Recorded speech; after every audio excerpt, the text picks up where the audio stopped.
আজ আহনাফের বিয়ে। আহনাফকে নতুন বরের সাজে মারাত্মক সুন্দর লাগছে। ইস, আহনাফের দিক থেকে চোখই সরানো যাচ্ছে না। কি ভাবছেন? আহনাফ কে? আহনাফ আমার স্বামী। অবাক লাগছে নিজের স্বামীর বিবাহের বর্ণনা কিভাবে দিচ্ছি। আজ আমি আহনাফকে নিজের হাতে যত্ন করে সাজিয়েছি। সবাই বরযাত্রী যাবার জন্য কত সুন্দর করে সাজগোজ করেছে। সবার মাঝে কত উৎসাহ। আহনাফের মনটা আজ বড্ড খারাপ। আহনাফ আমাকে প্রাণের থেকে বেশি ভালোবাসে। একটা বাচ্চার জন্য আজ আহনাফকে বিয়ে করতে হচ্ছে। আমাদের বিয়ে 10টা বছর কেটে গিয়েছে, আজও সন্তান হয়নি আমার।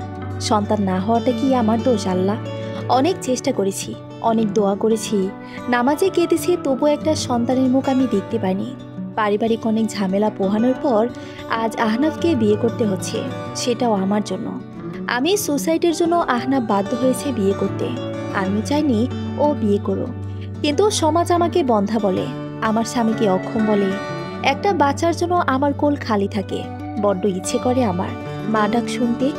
কারো বাচ্চা আবার কোলে দিতে চায় না, কারণ আমি নাকি অপয়া। শাশুড়ি মা আমাকে ডেকে বললেন আমি যেন তার ছেলেকে বিয়ে করাতে বাধ্য করি। একমাত্র আমিই পারি তার ছেলেকে বিয়ের জন্য রাজি করাতে। তার ছেলে নাকি বিয়ে করতে চায়, কিন্তু মুখ ফুটে বলতে পারে না। স্বামীর বংশ রক্ষা করা নাকি স্ত্রী হিসেবে আমার দায়িত্ব। আমি নাকি আমার শাশুড়ির মেয়ে হয়ে থাকবো। আমাকে জড়িয়ে ধরে অনেক কাঁদলেন। শাশুড়িকে এভাবে কাঁদতে দেখে আমার মনটাও গলে গেল।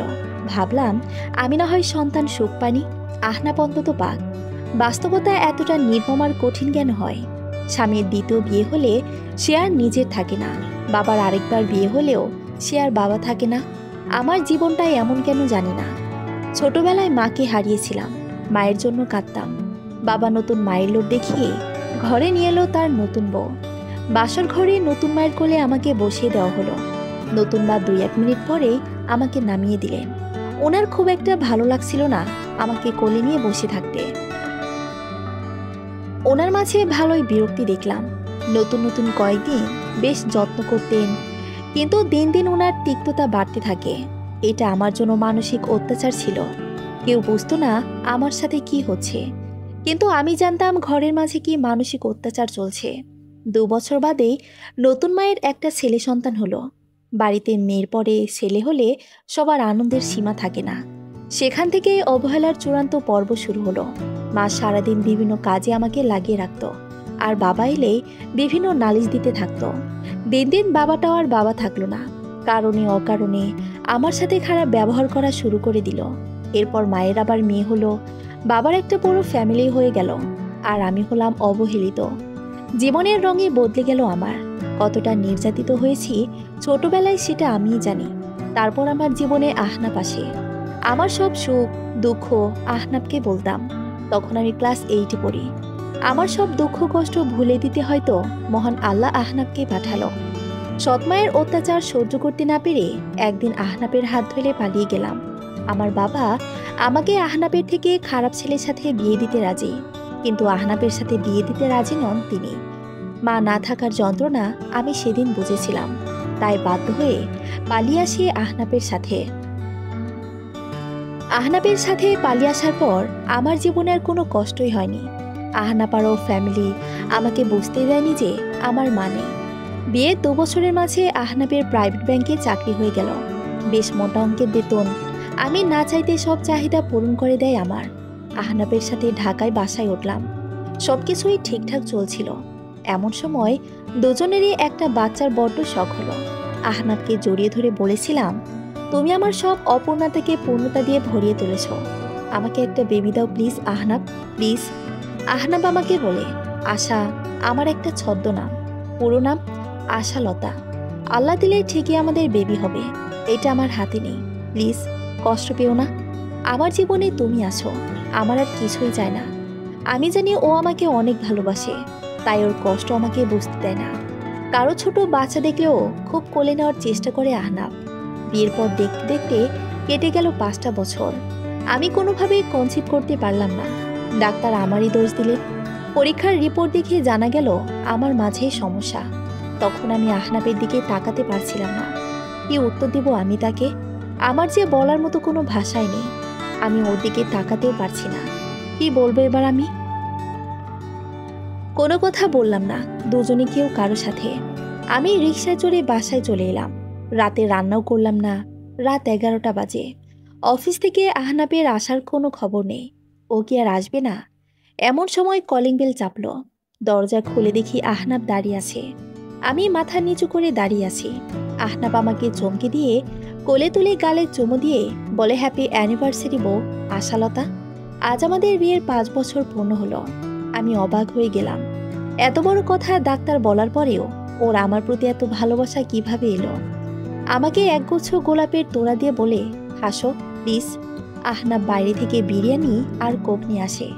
আমাকে নিজ হাতেই খাইয়ে দেয়। সেদিন আহনাফ বলে, সবার তো বাচ্চা হয় না, এটা আল্লাহর ইচ্ছা, এতে তোমার দোষ নেই। একটা বাচ্চা আমরা কিনে নিয়ে আসব। বাচ্চা তো আর বাচ্চাই হয়, যার পেটেই জন্ম নিক। তোমাকে মা ডাক ঠিকই একদিন শোনাবো। আমার তুমি আছো, তাতে আমি খুশি। বাচ্চা চাই না আশা, আমার বাচ্চা লাগবে না। আমি থাকলে কি তুমি হ্যাপি হতে পারছো না? কেন বাচ্চার জন্য মন খারাপ করছো? সেদিনের পর থেকে আর বাচ্চার জন্য দুজনের মাঝে ভুল বোঝাবুঝি হয়নি। কিন্তু আজ বিয়ের 10 বছর পরে বুকে পাথর চাপা দিয়ে আহনাবকে বিয়ের পিঁড়িতে বসাতে হলো। আহনাব আমাকে জড়িয়ে ধরে বলেছিল, এত বড় পাপ আমি করতে পারবো না। অন্য নারীকে আমি স্পর্শ করতে পারবো না আশা। আমি মরে যাই সেও ভালো, তবুও এমন প্রতিশ্রুতি আমাকে দিও না। আহনাবকে কিভাবে বোঝাবো আমার যে বুক ভেঙে তোলপাড় করে দিচ্ছে? তাকে অন্যের হাতে তুলে দিতে কতটা যন্ত্রণার কষ্ট লাগছে আমার, তাকে বোঝাবো আমি? এই যন্ত্রণা কতটা ভয়াবহ আহনাব সেটা বুঝবে না। বুক ভারী হয়ে আসছিল আমার, চিনচিন ব্যথা অনুভব হচ্ছিল। আহনাব যাওয়ার আগে আরেকবার বলল আমায়, তুমি ভুল করছো আশালতা। আমাকে একবার বলো তুমি যেও না, আমি এখানেই থমকে যাব। সেদিন মনকে পাথর করে ওকে পাঠিয়েছিলাম। ভাগ্য নির্মমভাবে বদলে দিল আমার সব কিছু। নাম পরিচয় গোপন রেখে এক বোনের জীবনের সাথে মিল রেখে সত্য ঘটনা অবলম্বনে এই গল্পটা তৈরি করা হয়েছে। আপনারা প্রত্যেকেই এই সত্য ঘটনার গল্পটা মনোযোগ দিয়ে সম্পূর্ণ পড়ার চেষ্টা করবেন। বুক ভরা কষ্ট জমা রেখে আহনাবকে বউ আনতে পাঠালেন আশালতা। আহনাব না চাওয়া সত্ত্বেও গেলেন। তারপর আজ আহনাব নতুন বউ নিয়ে এসেছে আমাদের ঘর। মানে আমার আর আহনাবের রুম আজ আবারও বাসর সজ্জায় কাঁচা ফুল দিয়ে সাজানো হয়েছে। আমার খুব কষ্ট হচ্ছে নিঃশ্বাস নিতে। বুকের উপর মনে হচ্ছে পুরো পৃথিবীর ভার দেওয়া হয়েছে। সারা বাড়ির মানুষ উৎসাহ নিয়ে ভিড় বেঁধেছে। নতুন বউকে গাড়ি থেকে নামানোর সময় সবাই খুব খুশি মনে বরণ করতে গেল। আমি বারান্দার এক কোনায় দাঁড়িয়ে আছি, নির্বাক চোখে তাকিয়ে আছি নতুন দম্পতি জোড়ার দিকে। আমার ফুপু শাশুড়ি নতুন বউকে বরণ করতে যাওয়ার সময় তাড়াহুড়োকে আমাকে ধাক্কা মারল। ওনার গায়ের ধাক্কায় আমি পড়ে গেলাম। উনি আমাকে দেখে মারাত্মক বিরক্তি দিয়ে বললেন, এইভাবে মাঝ রাস্তায় দাঁড়িয়ে থাকলে মানুষজন কিভাবে যাবে শুনি? রান্নাঘরে যাও। নতুন আত্মীয় এসেছে, আপ্যায়নের যেন ত্রুটি না হয়। নতুন বৌমার পরিবার কাছে এমনিতেই আমরা কৃতজ্ঞ। ঘরে আরেকটা বউ আছে, জেনেও তারা তাদের মেয়ে বিয়ে দিয়েছে। তাদের একটু বিশেষ খাতির যত্ন করতে হবে তো নাকি? আর তুমি সবার সামনে যেও না, তোমাকে দেখলে আবার নানান রকম প্রশ্ন জাগবে তাদের মনে। প্রথম দিনে তাদের মন ভেঙে যাবে। আর শোনো, নতুন বৌমা জানে তুমি আহনাবের সাথে থাকো না, মাঝে মধ্যে এখানে আসো। তাই দয়া করে নতুন বউয়ের সামনে যেও না। আমি তাহলে কোথায় যাব ফুপু? আহনাব যে আমি ছাড়া থাকতে পারে না। রান্নাঘরে যাও, সমস্যা নেই। তুমি বেশি ন্যাকাকান্না করে আহনাবকে ভোলানোর চেষ্টা করো না। আহনাবের যদি নতুন বউয়ের সাথে ভালো সম্পর্ক না হয়, তাহলে সন্তান হবে কিভাবে শুনি? এমনিতেই তো আহনাবের জীবনের অনেকগুলো বছর নষ্ট করেছ। এতদিনে ওর একটা ছেলে থাকলে কত বড় হয়ে যেত। ফুপু শাশুড়ির কথা শুনে চোখ দিয়ে অঝরে পানি আসলো আমার। আহনাবকে অন্য কারোর সাথে জুড়ে দেওয়ার জন্য আমাকে কতটুকু কটু কথা শোনানো হচ্ছে। রান্নাঘরে মুরগির মাংস কষাচ্ছি, এমন সময় আহনাব এসে বলে, আশা কি রান্না করছো? আমি চোখ মুছতে মুছতে বললাম, মুরগি। কিছু কি রান্না হয়েছে? আমায় খেতে দাও আশা। তুমি খেয়ে আসোনি? আহনাব, তুমি সকাল থেকে না খেয়ে আসো, আর আমি মাছ মাংস পোলাও খাবো? সেটা কিভাবে সম্ভব? আজ পর্যন্ত অকারণে আমি তোমায় ছাড়া কি কিছু খেয়েছি আশা? আশা, অন্যদিন আর আজকের দিন কি এক আহনাব? সবার কাছে আজ বিশেষ দিন হলেও আমার কাছে নয় আশা। চলো কোথাও পালিয়ে যায় আশা, আমার এসব ভালো লাগছে না।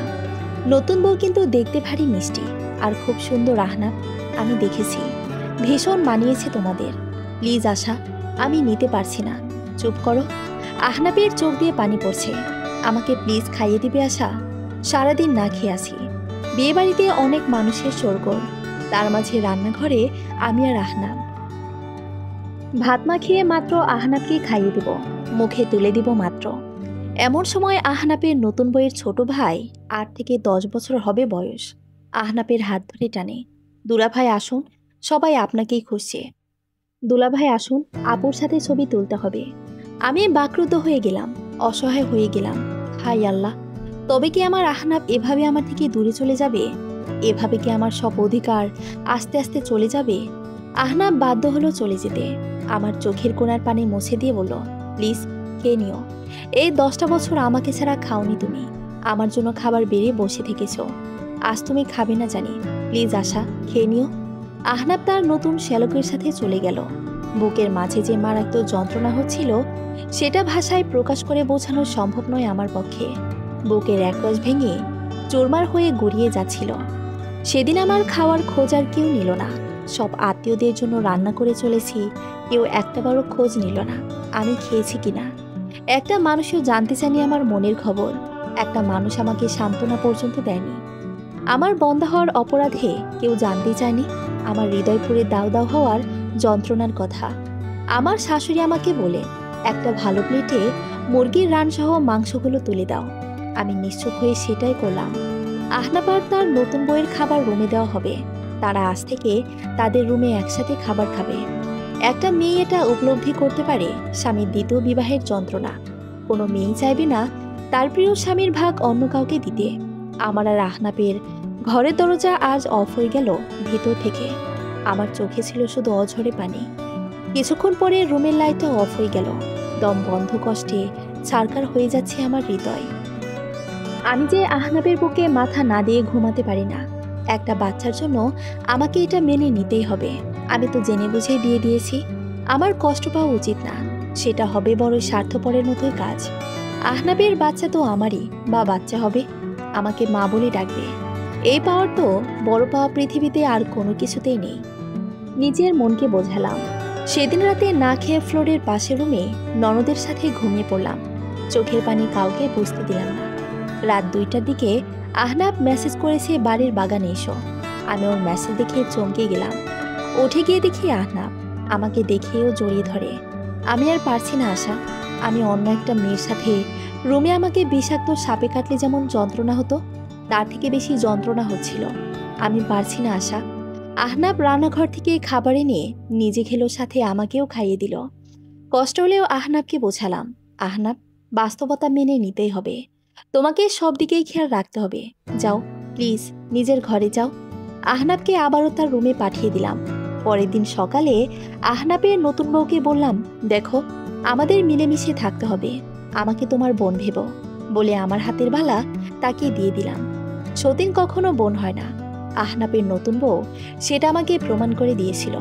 নতুন বউয়ের হাতে বালা দুটো দিতেই সে আমার হাত ঝাড়ি দিয়ে নিজের রুমে চলে গেল। রুমে গিয়ে হাউমাউ করে কান্না শুরু করে দিল। তার কান্নায় পুরো ঘরের মানুষ এক জায়গায় জড়ো হয়ে গেল। আমার পায়ের নিচের মাটি সরে গেল মেয়েটার ভয়ানক কান্না দেখে। আমার যেন তার সহ্যই হচ্ছিল না। আহনাফ আমার হাতে বালা দুটি মাথার দিকে নিয়ে দিয়ে বলে, নিজের জিনিস অন্যকে দিতে নেই, আর দিলে সে জিনিস নিজের থাকে না। শাশুড়ি মা আমার কাছে এসে যাতানাভাবে কথা শোনাচ্ছেন। এত আদিক্ষেতা করার কি আছে শুনি? তার কি গহনার অভাব পড়েছে? তোমার এই নাটকটা না করলে কি হচ্ছিল না? দিলে তো মেয়েটার মন ভেঙে। তুমি কিছুদিন তোমার বাবার বাড়ি গিয়ে থেকে এসো, আর অশান্তি করো না তো। আহনাফ ওর মাকে বলল, প্লিজ মা, আশাকে বাজে কথা বলো না। আশার কি দোষ? বরং নতুন যাকে ঘরে এনেছো তাকে বেশি প্রশ্রয় দিও না। একদিন নিজেই কষ্ট পাবে বলে রাখলাম। আশাকে নিয়ে আমি এবারে ছেড়ে চলে যাব। এত অশান্তি ভালো লাগছে না। আমি আর দাঁড়ালাম না সেখানে। হে আল্লাহ, যে সংসারে 10টা বছর কষ্ট করলাম তাদের কাছে আজ আমি কিছুই না। এটাই কি নিয়তি? সেদিন বিকেলে আহনাফ আমাকে বলে, আশা, আমি কোনোদিন ওই মেয়েকে স্পর্শ করতে পারবো না। আমি তোমার জায়গা কাউকে দিতেই পারবো না। আহনাফকে আমি কিছুই বললাম না। কেন জানি মনে হচ্ছিল আমি কি ভুল করলাম ওর বিয়ে দিয়ে। তবে আমার আহনাফ আমাকে এতটাই ভালোবাসে, ও কোনোদিন আমার জায়গা কাউকে দিবে না। আমার বিশ্বাস এতটাই মজবুত ছিল। সেদিন রাতে আবার তাদের এক রুমে দেওয়া হলো। মন খারাপ হলেও মেনে নিতে বাধ্য হলাম। এই যন্ত্রণা বড়ই নিদারুণ, কাউকে বোঝানোর মতো নয়। পরের দিন সকালে আহনাফের নতুন বউকে গোসল করতে দেখে আমার বুক চিনচিন করে উঠল। তাহলে কি তাদের মাঝে শারীরিক সম্পর্ক হয়েছে? নিজের ভালোবাসার মানুষ অন্য কারোর সাথে হেসে কথা বললেও বুক ছিঁড়ে যায়, সেখানে নিজের স্বামী পুরো ভাগটাই আমার নিজের হাতে অন্যকে দিতে হয়েছে। চোখ দিয়ে পানি গড়িয়ে পড়ল আমার। আমি জেনে বুঝেই তো বিয়ে দিয়েছি, তবুও কষ্ট হচ্ছে আমার। তাদের মাঝে সম্পর্ক হওয়াটা তো স্বাভাবিক ব্যাপার, এই জন্যই বিয়েটা দেওয়া হয়েছে। কিছুক্ষণ পরে দেখি আহনাব ওয়াশরুম থেকে বেরোচ্ছে। আমাকে দেখে যেন চমকে গেল আহনাব। ওর চোখে মুখে যেন ভয়, অপরাধ। আমাকে দেখে চোখ মুখ ঝাপসা হয়ে গেছে। ও আমাকে কি বলবে বুঝতে পারছে না। আমি ওর দিকে তাকিয়ে নীরবে চোখের পানি ফেলে চলে গেলাম। বিকেলে আহনাব আমার জন্য একটা শাড়ি এনে বলে, সকালে তুমি যা ভেবেছ তেমন কিছুই না, আসলে আমি অফিসে যাব তাই। অবাক হয়ে তাকিয়ে রইলাম ওর বলা মিথ্যা শুনে। বাহ, ও আমাকে গুছিয়ে মিথ্যা বলা শুরু করেছে। মাত্র 2 দিন হয়েছে বিয়ের। মিথ্যা না বলে সত্যটা বললে বোধহয় কষ্ট পেতাম না। আমি কিছুই বললাম না আহনাবকে। আমার যে কিছুই বলা মানায় না, বলাটাও ঠিক হবে না। আহনাব বলেই দিল সে আমার সাথে ঘুমাবে আজ। আমি বললাম, নতুন বিয়ে করেছ, তাকে সময় দাও, আমি তো আছি। মনের বিরুদ্ধে গিয়ে তাকে এ কথাটাই বললাম। সন্ধ্যায় শাশুড়ি নতুন বৌমাকে চুল বেঁধে দিতে দিতে বললেন, মা তুমি চিন্তা করো না, আমার ছেলে তার মায়ের কথার বিরুদ্ধে যায় না। তাছাড়া একটা বাচ্চা হতে দাও, আহনাব সম্পূর্ণ তোমারই হয়ে যাবে। তাছাড়া বাচ্চা মানুষ করতে একটা মানুষ লাগে। আশাকে কাজের মানুষ হিসেবে ধরে নাও, কিছুদিন সহ্য করে নাও না মা মীরা। এমন সময় ফুপু শাশুড়ি বলেন, আহনাব অকারণে ওকে খেতে পড়তে দিচ্ছে কেন, সেটাই তো বুঝতে পারছি না। ভাবি, তোমার ছেলে এই মেয়েটার মধ্যে কি পেয়েছে? কি দেখে ওই মেয়েকে বিয়ে করেছিল? না আছে কোনো চাল চলো। ওর বাবা মাও তো কোনোদিন তেমন খোঁজ খবর নেয় না। মীরা বলে, আমিও তো অনেক আশা নিয়ে এই বাড়িতে এসেছি। এই বয়সে আমি সতীন মেনে নিতে পারছি না। আর আপনার ছেলে বাসর ঘরে আমাকে বলে দিয়েছে তার বড় বই তার সব। আমাকে বিয়ে করেছে দায়িত্ব পালন করবে, কিন্তু তার বড় বইয়ের জায়গা কাউকে দিতে পারবে না। এমন হলে আমি কি জন্য থাকবো এখানে? তাদের কথা শুনে বুঝলাম একটা বাচ্চায় তাদের কাছে সব, ভালোবাসার কোনো দাম নেই। আসলে আজ যদি আমার একটা বাচ্চা হতো তাহলে এত কিছু হতোই না। সেদিন রাতে আহনাব আমার রুমে আসে। মনে হচ্ছে কতকাল পরে আমি আহনাবকে পেলাম। ওকে জড়িয়ে ধরে ভীষণভাবে কান্না করতে লাগলাম। আমার কান্না দেখে আহনাব বলে, আশা, আজ আমাদের একটা বাচ্চা হলে জীবনটা কতই না সুন্দর হতো, তোমাকে এতটা কষ্ট পেতে হতো না। চলো একটা বেবি কিনে আনি। আমি আহনাবকে জড়িয়ে ধরে কেঁদে বললাম, তার এখন হয় না। তুমি আমাকে কখনো দূরে ঠেলে দিবে না তো আহনাব? আমাকে অবহেলা করবে না তো? আমার তুমি ছাড়া কেউ নেই রে আহনাব, আমার বাবা মা থেকেও নেই। আমার ছেলেবেলা কত কষ্টে কেটেছে তুমি তো জানো। আমার জীবনে কেউ নেই তুমি ছাড়া। আমাকে তুমি কখনো ছেড়ে দিও না, আমি বাঁচতে পারবো না তাহলে। আহনাব বলে, পাগলি, পৃথিবী উল্টে গেলে তো কখনোই হবে না। আমার মনে একমাত্র তুমি আছো আশা। আসলে কি তাই হয়? ভালোবাসা যে রং বদলায়, মানুষও বদলে যায় ধীরে ধীরে, তেমনিভাবে বদলে যেতে থাকে আমার আহনাব। আহনাব আশালতাকে জড়িয়ে ধরে বলে, পৃথিবী উল্টে গেলেও আমি পরিবর্তন হব না আশা, কিন্তু মানুষ পরিবর্তনশীল হয়ে পড়ে বেশিরভাগ সময়। তারপর আহনাব নতুন বউ নিয়ে তার শ্বশুরবাড়িতে গেল। বিয়ের পর প্রথম নতুন বউ নিয়ে গেল।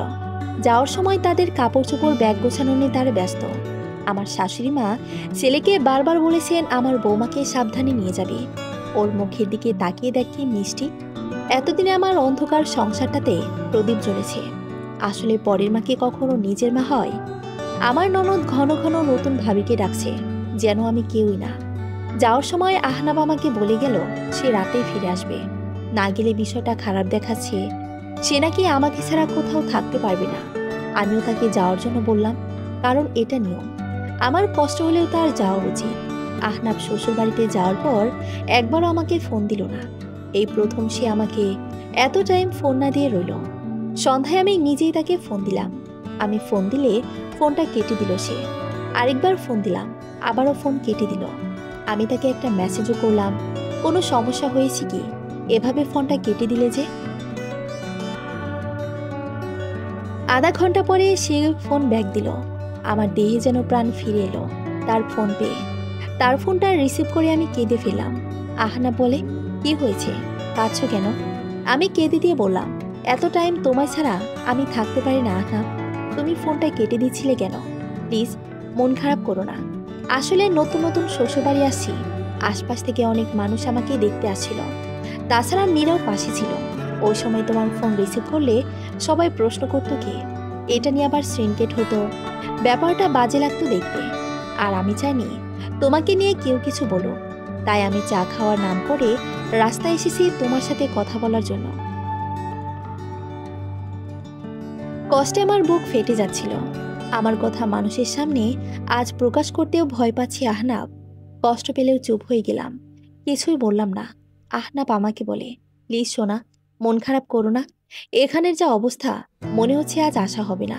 অনেক কষ্ট হচ্ছে আমার, তবুও কিছু করার নেই, এটাই নিয়তি। আমার যেগুলো সহ্য করতে হবে। মায়ের কথায় কিছু মনে করো না। খেয়ে নিও, কাল আসবো। রাতে আবার ফোন দিও। আহনাবকে রাতে আরেকবার ফোন দিলাম আমি। আসলে ফোন দেওয়া উচিত না, তবুও মন কেমন করছিল তাই ফোন দিলাম। ফোনটা একজন ভদ্রমহিলা রিসিভ করে বললেন, কে আপনি? তার কথায় যেন রাগ ভর্তি। আমি আশা। মীরা কোথায়? তুমি কি মীরার সতীন? সতীন বলছেন কেন? আমি ওর বোন। থাক, আর বোন হতে হবে না। এতদিন তো স্বামীকে আঁচলে বেঁধে রেখেছিলে, একটা বাচ্চা দিতে পারোনি। নতুন বিয়ে করেছে, রাত দুপুরে ফোন দিলে তার একান্তে কিভাবে সময় কাটাবে? নাকি তোমার সহ্য হচ্ছে না মীরার পাশে নিজের স্বামীকে? তাহলে বিয়ে দিয়েছিলে কেন? ওনার কথাগুলো তীরের মুখে বুকে বাঁধল আমার। মানুষ এমনও নিষ্ঠুর হয়? আমি নম্রভাবে বললাম, মীরার কাছে ফোনটা দিন। এমন সময় পাশ থেকে মীরা বলে, মা, তোমার জামাইয়ের মুড়িঘণ্ট খুব পছন্দের, ওকে মুড়িঘণ্ট করে দিও সকালে। তোমার জামাই না মা, খাবার খুবই বেশি খান। বাহ, একদিন এই মুড়িঘণ্ট ফেভারিট, সেটা জেনে গিয়েছি দেখছি। তখন মীরার মা বলে, এই নে তোর ফোন। কে ফোন দিয়েছে? জামাইয়ের আগের পক্ষের বউ। মীরা ফোনটা নিয়ে বলে, যা বলার বলুন। ওর কথাগুলো খুব খিটখিটে ভাব নিয়ে বলা। মিষ্টি হেসে বললাম, খেয়েছো বোন? আপনি কি এটা শুনতেই ফোন দিয়েছেন? না, আসলে আহনাবের শরীর ভালো না, অতিরিক্ত মশলা জাতীয় খাবার দিও না, ওর সমস্যা হবে। আপনার কি মনে হয় আমি ওকে মেরে ফেলবো? ওর ভালো মন্দ আপনি একাই বুঝেন। আমি ওর ভালো চাই না। দেখুন, ও আমারও হাজবেন্ড, তাই ওর ভালো মন্দ আমাকে বুঝতে দিন। এতদিন তো অনেক বুঝেছেন ওর ব্যাপারে, এখন একটু বিরতি দিন। পাশ থেকে কয়েকজন বলাবলি করছে, সতীনের সাথে এত কিসের কথা? সতীনকে এত লাই দিও না। সতীন কখনো ভালো হয় না। আর নিজের স্বামীকে আঁচলে রাখার চেষ্টা করো, বুঝেছ? নিজের অধিকার আদায় করে নাও। ঠিক তখনই আহনাব বলে, আমার ফোনটা কোথায়? মীরার কানে ফোন দেখে আহনাব বলে, কেউ কে ফোন দিয়েছিল? মীরা হু হু করে কেঁদে উঠে বলে, দেখো, তোমার ফোনটা রিসিভ করেছে বলে তোমার বউ আমাকে যাতা বলছে। আহনাব ফোনে আশা যাতা বলেছে। কি বলো, আশা তো এমন মেয়ে নয়। পাশ থেকে একজন মহিলা বলে, বাবারে বাবা, শুনেছিলাম আগের বউ বাড়িতে থাকে না, আবার থাকলেও নাকি সে মোমের মতো নরম। সে নিজে বিয়ে দিয়েছে, তাহলে এখন বাজে ব্যবহার করছে কেন? আমাদের মীরাকে আর ওই বাড়িতে পাঠানো ঠিক হবে? মীরার বাবা যে ঠিক কি ভেবে সতীন দেখে মেয়ে বিয়ে দিল বুঝলাম না। মেয়েটাকে কিছু খাইয়েও তো মেরে ফেলতে পারে। আহনাব বলে, দেখুন, আপনারা সব জেনে বুঝে বিয়ে দিয়েছেন। আশাকে নিয়ে এমন মন্তব্য করবেন না। আশা এ ধরনের মেয়ে না। আশার একটা বাচ্চা হয় না বলে তাকে মানুষ কম কথা শোনায়নি। একটা বাচ্চার জন্য নিজের স্বামীকে বিয়ে পর্যন্ত দিয়েছে, সো তার কষ্টটাও বুঝুন। মীরা হো হো করে কেঁদে বলে, আমার কি এতটুকু অধিকার নেই তোমার ফোনটা রিসিভ করার? আমার কি এতটুকু অধিকার নেই? আহনাব বলে, অবশ্যই আছে। আমি কি তোমাকে না করেছি? মীরা, তাহলে তোমার বউ আমাকে কেন বলল আমি যেন তোমার ফোন না ধরি? তোমার সব কিছুতে আমার অধিকার। আহনাব আর কিছুই বলল না। মীরার কথা মিথ্যা শুনে আমি অঝরে কেঁদে যাচ্ছিলাম। কারণ কলটা কাটিনি আমি। মানুষ এমন কি করে হয়? আমাকে আহনাপের চোখে খারাপ বানাতে এত কিছু বানিয়ে বলতে হয়? আহনাপের জন্য বুকটা ছিঁড়ে যাচ্ছিল। তাকে খুব মিস করছিলাম। তার কণ্ঠটা শুনতে ইচ্ছে হচ্ছিল। আমি আবারও কিছু সময় পর তাকে ফোন দিলাম। সে একটা মেসেজ পাঠালো, এখন ফোন দিও না প্লিজ। আমি তাও ফোন দিলাম, কিন্তু সে ফোনটা কেটে দিল। আমি ভাবতে পারিনি এমনটা হবে। আহনাবের জীবনের সবচেয়ে গুরুত্বপূর্ণ অংশ ছিলাম আমি, আর আজকে সে ফোনটা অফ করে দিল। আমার কলের বিরক্তির কারণে। খুব মনে পড়ছে সেদিনের কথা। আহনাবের গুরুত্বপূর্ণ মিটিং ছিল। আমি বারবার ফোন দিচ্ছিলাম, ওর বিয়ের ফোনটা কেটে দিচ্ছিল। আহনাব যখন জানতে পেরেছিল কলটা আমার, বিয়েকে অনেক বকাঝকা করে বলেছিল আমার জীবনে আশার ভূমিকা অনেক বেশি। মিটিংয়ে থেকে আশা আমার কাছে বেশি গুরুত্বপূর্ণ। সোর ফোন এলে সরাসরি আমাকে বলবে। সেদিনটাকে আজ এত সহজে মিথ্যে হয়ে গেল। এভাবে কি আমার ভালোবাসা একটু একটু করে হারিয়ে যাবে? কেন বুকের মাঝে তোলপাড় করে ভেঙে চুরে গুড়িয়ে যাচ্ছে? কেন জ্বলে পড়ে একাকার হয়ে যাচ্ছে? আহনাব, তুমি ছাড়া যে কেউ নেই আমার। ভালোবাসার মানুষকে ভাগ করে নেওয়াটারও যন্ত্রণা একটা মেয়ে ভালো বোঝে। আহনাব পরদিন সন্ধ্যার আগে ফেরার কথা বলে 7 দিন হয়ে গেল আর ফিরে আসলো না। রোজ আমাকে ফোন দিয়েছে, ফোন দিয়ে বিভিন্ন অজুহাত আর সান্ত্বনা দিয়েছে। এই প্রথম তাকে ছাড়া 7টা দিন পার করলাম। মনে হলো আমার জীবনে 7 বছর আহনাবকে দেখিনি। 7 দিন পরে ফিরে এলো শ্বশুরবাড়ি থেকে। আহনাব এসে আমার কাছে হাত জোর করে ক্ষমা চাইল, কিন্তু দিনে দিনে একটু একটু করে অশান্তি বাড়তে থাকলো। টুকিটাকি মান অভিমান নিয়ে চলছিল দিন। তবে সবসময় আহনাবকে পাশে পেয়েছি। আমার মন খারাপের সময় সে পাশে আসতো। বিয়ের 2 মাস পরেই মীরার প্রেগনেন্সির খবর কানে আসে। সেদিন আমি সবার থেকে বেশি খুশি হয়েছিলাম, কারণ আমার মনে হচ্ছিল এই সন্তান আমারই হবে। এই সন্তান আমাকেও মা বলে ডাকবে, আহনাবকে বাবা ডাকবে। পুরা ফ্যামিলিতে যেন সবাই খুশিতে মাতোয়ারা। আহনাবও খুশি। এত খুশি আমি আহনাবকে কোনোদিন হতে দেখিনি। একটা মানুষ প্রকৃতপক্ষে খুশি হলে কেমন লাগে সেদিন আহনাবকে দেখেই বুঝেছিলাম। আহনাবের ওই খুশিটা যেন ভোলার মতো নয়। আমি ওই দিন দেখেছিলাম আহনাব মীরার কপালে চুমু দিয়ে বলেছে, থ্যাংক ইউ আমাকে জীবনের শ্রেষ্ঠ খুশি আর উপহারটা দেওয়ার জন্য। আমার অপূর্ণ জীবনকে তুমি পূর্ণতায় ভরিয়ে দিয়েছ। আমি তোমাকে বিয়ে করার আগে এই সুখটা অনুভব করতে পারিনি যে একটা পুরুষের বাবা হওয়ার আনন্দটা কত বেশি আনন্দের। সেদিন বুঝেছিলাম আমার সাথে আহনাব ভালো থাকলেও তৃপ্তিতে ছিল না। তা না হলে ওর মনের আবেগ এভাবে প্রকাশিত হতো না। আসলে এটা হয়তো আমারই অক্ষমতা।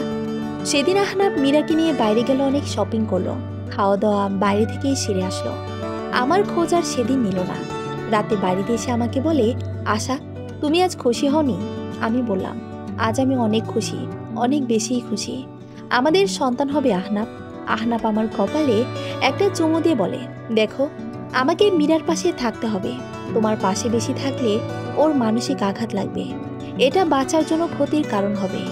সেদিন থেকে আহনাব একটু একটু করে দূরে সরে যেতে লাগলো। বাইরে থেকে আর আমার জন্য খাবার আসে না। আহনাব আর আমার খাবারের খোঁজ নেয় না। অফিস থেকে ফোন দিয়েই মীরা খেয়েছি কিনা, ওর গোসল হয়েছে কিনা সেদিকেই বিজি। কারণ অকারণে মীরার জন্য গিফট এসেছে। মীরাকে দেওয়ার জন্য আমার অতটা কষ্ট লাগেনি যতটা লাগতো আমার প্রতি অবহেলা দেখে। সেদিন শাশুড়ি মা আমাকে ভুলভাল বুঝিয়ে নিজের ছেলের বিয়ের জন্য আমাকে রাজি বানালেন।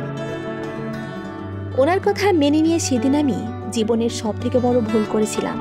একটা বাচ্চা কিনে আনলেও সুখী থাকতাম, কিন্তু শাশুড়ি মা আমাকে ইমোশনাল করে বিভিন্ন ধরনের কথার প্যাচে ফেলে নিজের ছেলের বিয়ে দিলেন। আসলে নিজের মা আর পরের মা কখনো এক হয় না, এটা 100% সত্য। প্রতিবার আমাদের ম্যারেজ ডেতে আহনাব তার বন্ধু কলিগ সবাইকে দাওয়াত করে অনেক বড় করে সেলিব্রেট করে। আমি সারাদিন অপেক্ষা করছি আজ আহনাব আমাকে এসে হয়তো কিছু একটা উপহার দিবে। আহনাব সেদিনও একটা শাড়ি এনেছিল। আমি হাত বাড়িয়ে নেওয়ার পরে বলে, এটা মীরাকে দাও, ও অনলাইনে পছন্দ করেছে শাড়িটা। আমি বললাম, আমার জন্য কিছু আনুনি? আহনাব বলে, কেন তোমার শাড়ি নেই? আমি তবুও বললাম, আজ আমার যে ম্যারেজ ডে আহনাব, তুমি তো প্রতিবারই আমাকে উপহার দাও। আহনাব বিরক্তি নিয়ে বলে, বিয়ের এত বছর পরে কি এগুলোর সময় আছে? তাছাড়া কাজের চাপে খেয়ালই নেই। এটা বলে আহনাব আমার হাতে 2000 টাকা দিয়ে বলে, একটা কিছু কিনে নিও। সেদিন হালকা হেসে কষ্টটা উড়িয়ে দিলাম। এটা কি আমার আহনাব? ভালোবাসা কি সত্যি এভাবে রং বদলায়? টাকাই কি সব? দিনে দিনে আমার প্রতি অবহেলা বাড়তে থাকে আহনাবের। এখন আর আহনাব ভুলেও আমার ঘরে আসে না। যদিও আসে, তার মন আমার কাছে থাকে না, মন থাকে মীরার কাছে। কেন যেন ছটফট করে আমার কাছে এসে কেমন যেন অন্যমনস্ক থাকে, সারাক্ষণ ফোনে বিজি থাকে। আগে আমি পাশে থাকলে আহনাব ফোন অফ রাখতো, আর এখন আমার কাছে এসে ফোন টিপে সময় কাটায়। এখন আর আমার সাথে কিছু শেয়ার করে না। আহনাবের বুকে মাথা রাখলেও ও আমাকে কায়দা করে সরিয়ে দেয়। আমার রুমে আসলে 5-7 মিনিট পরেই আবার বেরিয়ে যায়। যদিও একদিন ঘুমাতে আসে, বেড ছেড়ে ফ্লোরে ঘুমায়। তার নাকি গরম লাগে। যে মানুষটা সারা রাত আমাকে বাতাস করত, আজ সে আমার কাছে আসলে গরম অনুভব করে। অথচ মীরাকে বুকের সাথে আগলে রেখে ঘুমায়। সময় থেমে থাকে না, সময় তার নিয়মেই চলছে। অবহেলাময় জীবন নিয়ে এগোতে লাগলাম। মীরার ডেলিভারির সময় এগিয়ে আসে। হসপিটালে ফুটফুটে একটি পুত্র সন্তানের জন্ম দেয় মীরা। বাচ্চাকে একটাবার কোলে নেওয়ার সুযোগ হলো না আমার। কেউ আমাকে পাত্তাই দিল না। মীরার বাবার বাড়ির মানুষজন, আহনাফের ফ্যামিলির সবাই মিলে হসপিটাল মাতিয়ে রেখেছে। সবার মাঝে যেন আমি বাইরের কেউ। ওদের মাঝে বড্ড বেমানান আমি, আর বড্ড অসহায়। আমার শাশুড়ি মাকে বললাম, মা, বাবুকে একটু কোলে দিবেন আমার। তিনি আমাকে ঝাড়ি দিয়ে বলেন, এখানে কি জন্য আসলে তুমি? তোমার কি কাজ এখানে? যাও, বাড়ি যাও, গিয়ে রান্না করে হসপিটালে খাবার পাঠাও। কোলে নেওয়া তো আর চলে যাচ্ছে না, অন্য সময় নিও। 7 দিন হসপিটালে রান্না করে খাবার পাঠালাম। ওরা হসপিটাল থেকে আসার পরে আমি মীরাকে বললাম, বাবুকে একটু আমার কাছে দাও বোন মীরা। মীরা বলল, ভুলেও আমার ছেলের কাছে আসবি না। ও আমার ছেলে, তোমার কখনো সন্তান হয়নি। তুমি যদি আমার ছেলের কোনো ক্ষতি করো, আবার আমি বড়সড় আঘাত পেলাম। কি ভেবে মীরাকে আহনাফের সাথে বিয়ে দিয়েছিলাম, আর কি হচ্ছে আমার সাথে? মানুষ কেন এমন হয়? সামান্য একটু মানিয়ে নিলেই তো হয়। প্রতিটা দিন আমার হৃদয়ের রক্তক্ষরণ হচ্ছিল। বাচ্চাটাকে কোলে নেওয়ার জন্য বুকের মাঝে কি যে হাহাকার করত। সুযোগ পেলে গোপনে কোলে নিতাম। মীরা দেখলে অশান্তি করত, চেঁচামেচি করে। এমনকি আহনাফর সন্তানকে সেভাবে আমার কোলে দিত না, কারণ মীরার আপত্তি ছিল বলে। আহনাফ সন্তান পেয়ে আমার অভাব ভুলে গিয়েছিল, কিন্তু আমি আহনাফকে হারিয়ে নিঃস্ব হয়ে গেছি দিন দিন। আস্তে আস্তে আমি বুঝতে পারছিলাম, আহনাফদের পরিবারে আমি একজন বাড়তি মানুষ। আমার কোনো প্রয়োজন ওদের কাছে নেই। আহনাফ ওর ছেলে ছাড়া 1 মিনিটও থাকতে পারে না। সবাই সবারটা পেয়ে গেছে। আমার শাশুড়ি পেল তার বংশের প্রদীপ, আহনাফ পেল তার মনের মতো স্ত্রী আর আদরের সন্তান। কয়েক মাস পর মীরা সন্তান নিয়ে বাবার বাড়ি গেল। আহনাফ আমার ঘরে আসলেও ছটফট করে। সারাক্ষণ ভিডিও কলে ছেলের সাথে কথা বলে। একটা সম্পূর্ণ ফ্যামিলি পেয়েছিল আহনাফ। আমি আহনাফকে বলি, আহনাফ, তুমি কি আমাকে আর ভালোবাসো না? আমার কাছে আসলেই নিচে গিয়ে ঘুমাও কেন? তোমাকে ছাড়া বড্ড কষ্ট হয় আমার। তুমি কেন আমার সাথে এমন এমন করো? আহনাফকে এগুলো বলে সে আরো বিরক্ত হয়ে যায়। কোনোভাবেই যেন আমার উপস্থিতি ওর সহ্য হয় না। একদিন আহনাফের ছেলে বেড থেকে পড়ে যায়। আমি দ্রুত গিয়ে তাকে কোলে তুলে নিই, কিন্তু সম্পূর্ণ দোষ আমাকে দেওয়া হয়। আহনাফ সেদিন ভীষণভাবে আমার গায়ে হাত তোলে। জীবনে প্রথম আমাকে মারল। বিয়ের 11 বছর পর সেদিন আমি বুঝেছিলাম আমার অবস্থান কোথায়। আহনাফের জীবন এবং মনের কোথাও যেন আমি আর নেই। আমার এখন এ ঘরে থাকাটাই বড় অশান্তির কারণ। দেখতে দেখতে আহনাফের ছেলের বয়স 1 বছর হয়ে গিয়েছে। মীরা এখন বলে, আমাকে ডিভোর্স না দিলে সংসারে থাকবে না। সংসার নামক জিনিসটাই আমার কপালে আর সইল না।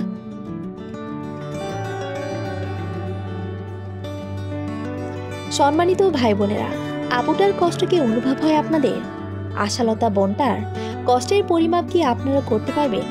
ভাবনার জগতে চলে গেলে সত্যি চোখের পানি ধরে রাখা যায় না। অপেক্ষা করুন বাকিটা জানার জন্য। কেউ না পড়ে মন্তব্য করবেন না। সন্তানের 1 বছর হয়ে গেল। আহনাফের দ্বিতীয় বউ মীরা চায় আশাকে ডিভোর্স দেয়। না দিলে সে সন্তানকে নিয়ে বাবার বাড়ি চলে যাবে। আগে আমার চোখের পানি দেখলে আহনাফের চোখের পানি আটকাতে পারত না, আর আজ সেখানে আমার চোখের পানির একমাত্র কারণ আহনাফ। আমার ননদের বিয়ে ছিল। বিয়েটা মিটে গেলে সবার সাথে আহনাফের বউ হিসেবে পরিচয় করানো হয় মীরাকে। এমনভাবে পরিচয় করানো হয় যেন আহনাফের একটাই বউ।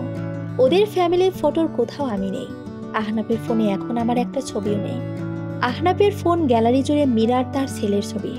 ঘরের যেখানে আগে আমার আহনাফের পিকচার ছিল, সেখানে আজ মীরা, আহনাফ আর তার ছেলের ছবি। এবারের কোথাও আমার অস্তিত্ব নেই। ননদার শাশুড়ি আমাকে প্রায় বাসা থেকে বেরিয়ে যেতে বলে। আজ 6 মাস হয়ে গিয়েছে। আহনাফ ভুলেও একটা রাত আমার পাশে ছিল না। আহনাফের শূন্যতায় আমার বুক ফেটে কান্না আসে। আহনাফের বউ প্রায় সময় বাড়ি ছেড়ে চলে যায় আমাকে ডিভোর্স দেওয়ার জন্য। কই যাব আমি? কোথায় গিয়ে উঠব? কার কাছে যাব? আমার যে আহনাফ ছাড়া কেউই নেই। ইদানিং মীরার সাথে প্রায় আমার কথা কাটাকাটি হয়। আহনাফ আগে আমার পক্ষ নিয়েও কথা বলতো, আর এখন কিছু বললেই আমার গায়ে হাত তোলে। আজকাল প্রায় আহনাফ আমাকে মারে, শরীরের বিভিন্ন জায়গায় আজ মারের দাগ। দেখতে দেখতে 2টা বছর কেটে গেল। 2টা বছরে আমার উপর দিয়ে যে মানসিক চাপ গিয়েছে সেটা ভোলার মতো নয়। ভালোবাসার মানুষটা বদলে গেলে তার থেকে ভয়ানক যন্ত্রণা আর কিছুতেই নেই। এখন আর আমার আর আহনাফের ম্যারেজ ডে পালন হয় না, আহনাফ আর মীরার ম্যারেজ ডে পালন হয়। আহনাফের আগের যে ভালো জায়গায় চাকরি হয়েছে, তারা কেউ জানে না যে আহনাফের 2টা বউ। আহনাফ আর মীরার ম্যারেজ ডেতে নতুন কলিগরা বাড়িতে আসে। আহনাফের একজন বস আমাকে বলে, আপনি কে? আমি বলেছিলাম ওর বউ। আহনাফের বস বলেন, উনি তো কখনো বলেনি ওনার 2টা বিয়ে। আহনাফের বসের কাছে তার বইয়ের পরিচয় দেওয়াতে আহনাফ আমাকে সেদিন প্রচুর মারে। ওর মায়ের আমি সহ্য করতে না পেরে ওর পায়ে ধরে বলেছিলাম, আহনাফ আমাকে আর মেরো না, আমি আর সহ্য করতে পারছি না। আমি আর কোনোদিন কাউকে বলবো না আমি তোমার বউ, আমাকে আর ব্যথা দিও না। তবুও আহনাফ সেদিন নিজের সমস্ত শক্তি দিয়ে আমাকে মেরেছিল। সমস্ত শরীর রক্তাক্ত করে ফেলেছিল আমার। সারা রাত ব্যথায় সেদিন পড়কিয়েছিলাম, পাশে কাউকেই পাইনি। এভাবেই চলতে থাকে আমার অবহেলিত জীবন। রাত দিন আমাকে মেরে মেরে বাসা থেকে বের করে দেয়। ডিভোর্স দেওয়ার জন্য প্রেশার দেওয়া হয়। আহনাফকে সেদিন বলেছিলাম, আমার কি দোষ আহনাফ? আমি তো শুধু তোমার জন্য সব ছেড়ে এসেছিলাম। সব পুরুষ জাতি কি এমন আহনাফ? আমার বাবা বিয়ে করে আমাকে অবহেলা করলো, তুমি বিয়ে করেও আমাকে অবহেলা করছো। তুমি কি জানো না আমার মা বাবা পরিবার কেউ নেই? তুমি ছাড়া আমার কেউ নেই আহনাফ। আমার জীবনে আমি একাই। তুমি আমাকে তাড়িয়ে দিলে আমি কোথায় যাব? আর আমি তোমাকে ভীষণ ভালোবাসি আহনাফ, অনেক বেশি ভালোবাসি। তোমাকে ছাড়া আমার পক্ষে বেঁচে থাকা সম্ভব নয়। আহনাফ আমার কান্না দেখে বলে, আমার এখন পরিবার আছে, so please Asha leave me. তোমাকে নিয়ে রোজ অশান্তি, যেখানে ইচ্ছা যাও, কিন্তু আমার জীবন থেকে প্লিজ যাও। তোমাকে বিয়ে করে সেদিন আমি ভুল করেছিলাম, না হলে আমার জীবন থেকে এতগুলো দিন নষ্ট হতো না। আহনাফের কথাগুলো ধারালো ছুরির মতো আমার বুকে বিঁধল। কথার আঘাতের চেয়ে বড় আঘাত এই দুনিয়াতে আর কিছুই নেই। আমার ভালোবাসার মানুষ আহনাফ, যার জন্য বাঁচতে শিখেছিলাম, সেও আজ আমায় দূরে ঠেলে দিল। একটা সময় চূড়ান্ত অশান্তি হলো। এক কথায় আমাকে আর আহনাফ রাখবে না। আমি আকুতি মিনতি করেছিলাম, আমাকে কাজের মানুষ হিসেবে রাখো। আমি তোমার ছাড়া থাকতে পারবো না আহনাফ। তোমাকে চোখে দেখা দেখলেও আমি নিঃশ্বাস নিতে পারবো। কিন্তু সেদিন আহনাফ যেন আমাকে সহ্যই করতে পারছিল না। সেদিন আমাকে একা রাস্তায় ছেড়ে দিয়েছিল আহনাফ। ডিভোর্সের পরেও হাতে পায়ে ধরেছিলাম, কিন্তু ও আমার কান্নার গুরুত্ব দেয়নি। একটা বাচ্চার অপূর্ণতা আমার সংসার কেড়ে নিয়েছিল, আমার ভালোবাসাকে কেড়ে নিয়েছিল। বারবার মনে হচ্ছিল এই পৃথিবী আমার জন্য নয়। আমি একা একটা মেয়ে, কোথায় যাব জানি না। আমার যাওয়ার কোনো জায়গাও ছিল না। রাস্তাঘাটে অনেক ধরনের বিপদের সম্ভাবনা ছিল। সেদিন কেঁদেছিলাম, অনেক কেঁদেছিলাম। কাঁদতে কাঁদতে ভেঙে পড়েছিলাম আমি। কেউ ছিল না পাশে, কারোর সাথে তেমন যোগাযোগও নেই। মা বাবা, ফ্যামিলি কেউ নেই। পৃথিবী আমাকে বুঝিয়েছিল একা জীবনে যুদ্ধ করা কত কষ্টের। সেদিন আমি আত্মহত্যা করার জন্য বিষ কেনার পয়সাও পাইনি, কারণ আহনাফের থেকে 1 টাকাও আমি নেইনি। আসলে সৃষ্টিকর্তা আছেন তার বান্দার জন্য। যখন কেউ থাকে না, তখন তিনি থাকেন তার বান্দার পাশে, বান্দার একমাত্র সহায়ক। রাস্তায় এলোমেলোভাবে হাঁটছিলাম, হঠাৎ বাচ্চা কোলে আমার বেস্ট ফ্রেন্ডের সাথে দেখা। আমাকে দেখে বলে, এই আশা, এভাবে হাঁটছিস যে, চোখে নিচে এমন কালো দাগ কেন? সেদিন একমাত্র আরিয়ানকে পেয়েছিলাম আমার ভরসা করার মানুষ হিসেবে। আরিয়ান আমাকে নিয়ে রেস্টুরেন্টে বসে। কতদিন পরে খাবার খেলাম জানি না। আরিয়ান আমাকে দেখে বুঝেছিল আমার সমস্যা। আরিয়ান আমার সব ঘটনা শুনে কেঁদেই দিল। আরিয়ানকে সেদিন বলেছিলাম আমি সুসাইড করতে চাই। ও আমার গালে একটা থাপড় দিয়ে বলে, মেয়ে মানুষ হয়েছিস বলে কি পচে গিয়েছিস? তোর কি কোনো আত্মসম্মান নেই? তোর কি মনে হয় না যে তুই কেন অন্যের দাসত্ব নিয়ে বাঁচবি? চারিদিকে তাকিয়ে দেখ আশা, কত মেয়েরা আত্মনির্ভরশীল। তোকেও তেমন হতে হবে।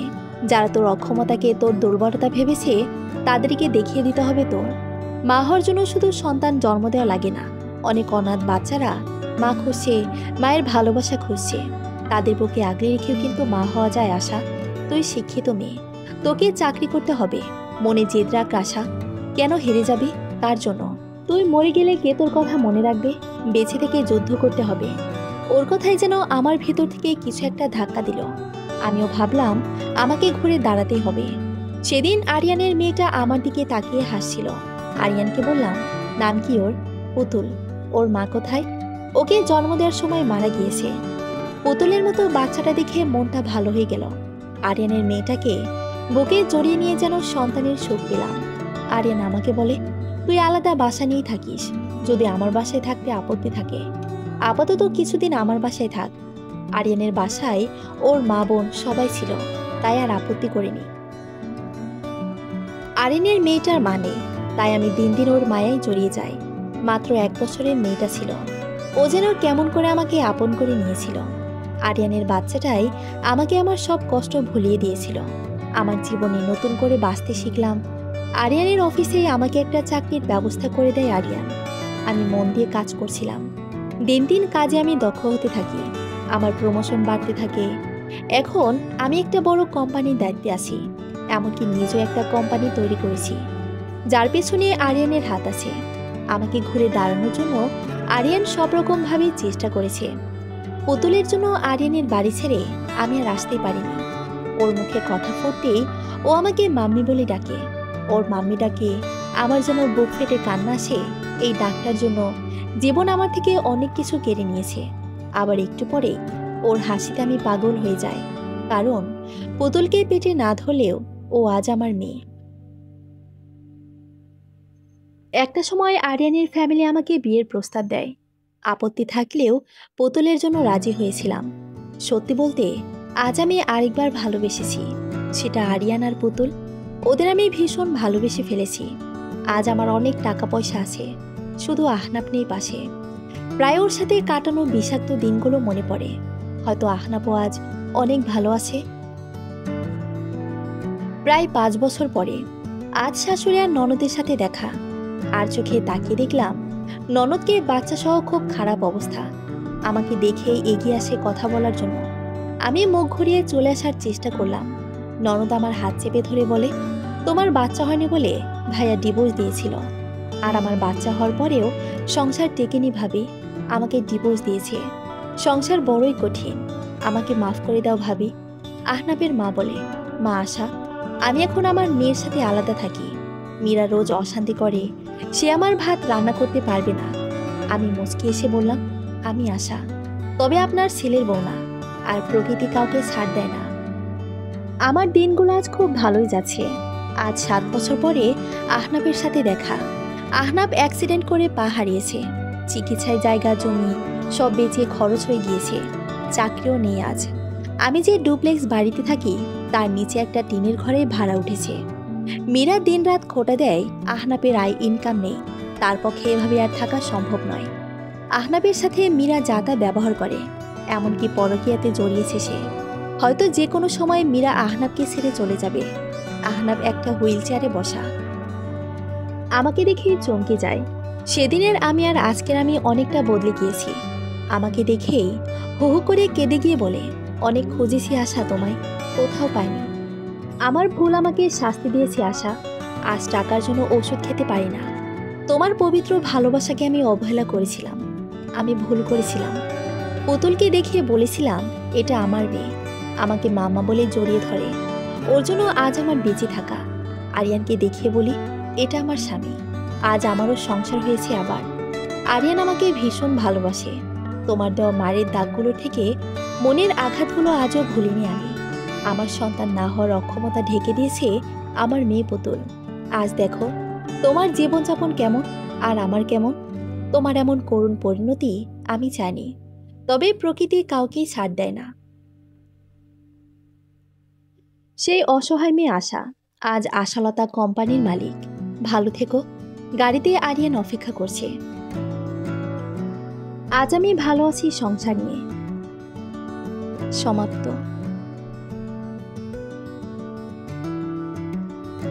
দোয়া করি আশালতা আপুর মতো যেসব বোনরা জীবনযাপন করছে তাদের জন্য সবার ভাগ্য তো আশালতার মতো ঘুরে না যেতে পারে।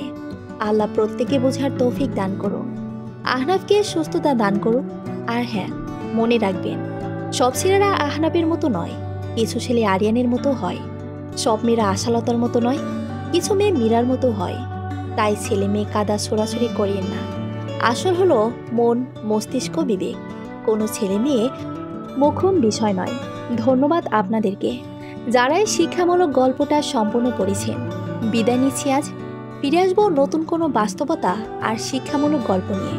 মহান আল্লাহ সবাইকে হেফাজতে রাখুক। ভালো থাকবেন, সুস্থ থাকবেন। আল্লাহ হাফেজ।